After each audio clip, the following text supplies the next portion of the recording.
بسم اللہ الرحمن الرحیم۔ السلام علیکم ورحمۃ اللہ وبرکاتہ۔ حضرت اویس کرنی کی پیدائش یمن کے ایک گاؤں کرن کے قبیلے مراد میں ہوئی۔ آپ کے والد محترم کا نام عامر تھا۔ آپ کی والدہ نے آپ کا نام اویس رکھا اور اسی نام سے آپ نے شہرت پائی۔ آپ کے والد محترم عامر کا انتقال آپ کے بچپن میں ہی ہو گیا تھا۔ آپ کی والدہ ایک نابینا خاتون تھیں۔ آپ کی زندگی کا بیشتر حصہ اپنی والدہ کی خدمت میں گزرا۔ ناظرین، جب اویس کرنی جوانی کے ایام میں داخل ہوئے تو ادھر یمن سے دور مکہ میں آفتاب رسالت طلوع ہوا۔ حضرت اویس کرنی کا حلیہ مبارک کچھ اس طرح کا تھا کہ آنکھوں کا رنگ سرخ مائل زرد اور رنگت گہری گندمی تھی، درمیانہ قد اور چہرہ مبارک جھکائے رکھتے۔ حضرت اویس کرنی اونٹ چراتے تھے اور یہی ان کا ذریعہ معاش تھا۔ نبی اکرم صلی اللہ علیہ وسلم اکثر اوقات یمن کی جانب اشارہ کر کے فرماتے کہ مجھے یمن کی طرف سے خوشبو آتی ہے۔ ناظرین، قیامت کا دن ہوگا اور لوگ حساب کتاب کے بعد جب جنت کو جا رہے ہوں گے تو اویس کرنی بھی جنت کی طرف چلیں گے۔ تو اس وقت پروردگار کی آواز آئے گی کہ اے فرشتوں، باقیوں کو جانے دو اور اویس کو روک لو۔ اس وقت آپ کافی پریشان ہو جائیں گے اور کہیں گے کہ اے اللہ، تو نے مجھے جنت کے دروازے پر کیوں روک لیا؟ اللہ تعالیٰ اویس کرنی سے فرمائیں گے کہ اے اویس، پیچھے دیکھو۔ جب اویس کرنی پیچھے دیکھیں گے تو پیچھے کروڑوں اور اربوں کی تعداد میں جہنمی کھڑے ہوں گے۔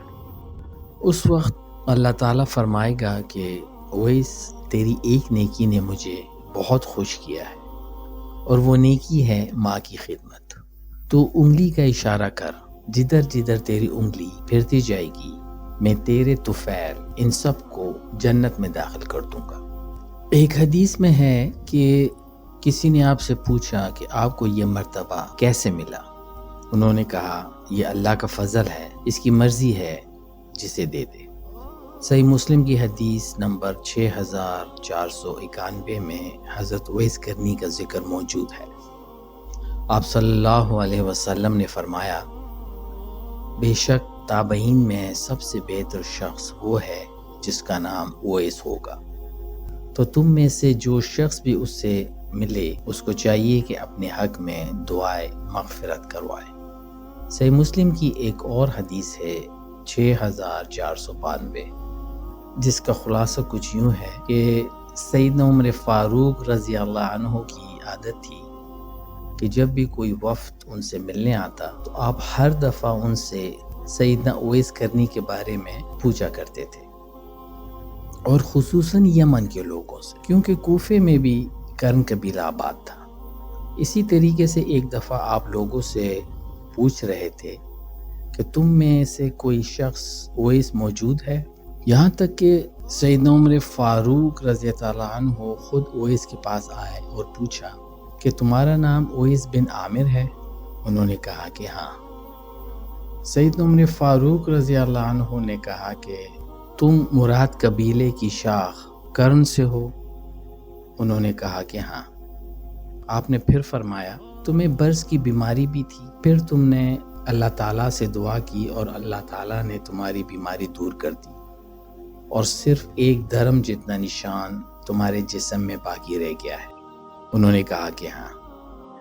سیدنا عمر فاروق رضی اللہ عنہ نے کہا کہ تمہاری ماں ہے جس کی خدمت کی مشغولیت کی وجہ سے تم نبی اکرم صلی اللہ علیہ وسلم کے پاس بھی حاضر نہیں ہو سکے، تم وہی ہو؟ انہوں نے کہا کہ ہاں۔ اور آپ نے فرمایا کہ تمہارے بارے میں نبی اکرم صلی اللہ علیہ وسلم نے یہ بھی فرمایا کہ تم کسی معاملے پہ اللہ پر قسم کھا لو، اللہ وہ قسم ہی پوری کر دیتے ہیں، تو تم میرے لیے دعائے مغفرت کرو۔ پس اویس نے سیدنا عمر فاروق کے لیے بخشش کی دعا کی۔ دعا کے بعد عمر فاروق رضی اللہ عنہ نے اویس سے کہا کہ تم کہاں جانا چاہتے ہو؟ سیدنا اویس نے کہا کہ میں کوفہ جانا چاہتا ہوں۔ حضرت عمر فاروق کہتے ہیں کہ اویس، میں پھر کوفے کو تیرے لیے خط نہ لکھ دوں کہ ذرا تیرا خیال رکھا کرے؟ تو اویس کرنی نے فرمایا مجھے اس کی حاجت نہیں، مجھے تو درویش لوگوں کے ساتھ بیٹھنا پسند ہے، دنیاوی غرض کی حاجت نہیں ہے۔ ایک شخص جس نے حضرت عمر فاروق رضی اللہ عنہ سے سیدنا اویس کے بارے میں نبی اکرم صلی اللہ علیہ وسلم کی حدیثیں سنی ہوئی تھیں، جب وہ حج سے فارغ ہو کر حضرت عمر فاروق سے ملاقات کے بعد سیدنا اویس کو کوفے میں جا کے ملے اور کہا کہ میں حج پہ گیا ہوا تھا اور یہ کہ آپ میرے لیے دعائے استغفار کریں۔ سیدنا اویس نے کہا کہ بھائی، تم اتنے مبارک سفر حج سے آئے ہو، تمہیں چاہیے کہ تم میرے حق میں دعا کرو۔ اس شخص نے پھر کہا کہ آپ میرے لیے دعا کریں۔ سیدنا اویس نے پھر وہی جواب دیا اور مزید یہ بھی کہا کہ تم مجھ سے دعا استغفار کیوں کروانا چاہتے ہو؟ اس شخص نے کہا کہ حضرت، آپ کے بارے میں تو نبی اکرم صلی اللہ علیہ وسلم نے یہ فرمایا ہے کہ جو بھی اویس کو ملے تو اسے چاہیے کہ وہ اویس سے اپنے لیے دعا استغفار کروائے۔ سیدنا اویس نے کہا کہ لگتا ہے کہ تم عمر بن خطاب سے مل کے آئے ہو۔ انہوں نے کہا جی، مجھے انہوں نے یہ بات بتائی ہے۔ تو پھر آپ نے اس شخص کے لیے دعا کی اور پھر یہ بات جنگل کی آگ کی طرح پھیلنا شروع ہوئی، تو حضرت اویس کرنی کو مجبوراً کوفہ شہر چھوڑ کے وہاں سے جانا پڑا۔ وہ کہتے ہیں کہ میں ایسے شہر میں رہنا بھی پسند نہیں کروں گا جہاں لوگ مجھے اس عزت کی نگاہ سے دیکھیں، مجھے دنیا کی کوئی حاجت نہیں۔ سیدنا اویس کرنی کو یہ اعزاز بھی حاصل ہے کہ انہوں نے مولا علی کے ہاتھ پر بیعت کی اور ان کے اصحاب میں شامل ہوئے اور ان کی حمایت میں جنگ صفین میں شریک ہوئے اور لڑتے لڑتے شہادت کا مرتبہ پایا۔ اسی جنگ صفین کا ایک اور واقعہ ہے کہ دوران جنگ حضرت معاویہ رضی اللہ عنہ کی ایک فوجی نے بلند آواز سے مولا علی کے فوجیوں سے پوچھا کہ کیا تم میں کوئی اویس بن عامر ہیں؟ تو مولا علی کے سپورٹرز میں لڑنے والوں نے بتایا کہ ہاں۔ تو اس نے کہا کہ مجھے نبی اکرم صلی اللہ علیہ وسلم کی یہ حدیث پہنچی ہے کہ تابعین میں سب سے بہترین شخص اویس بن عامر القرنی ہے۔ تو انہوں نے حضرت معاویہ رضی اللہ عنہ کی فوج چھوڑ کے مولا علی کی طرف آ گئے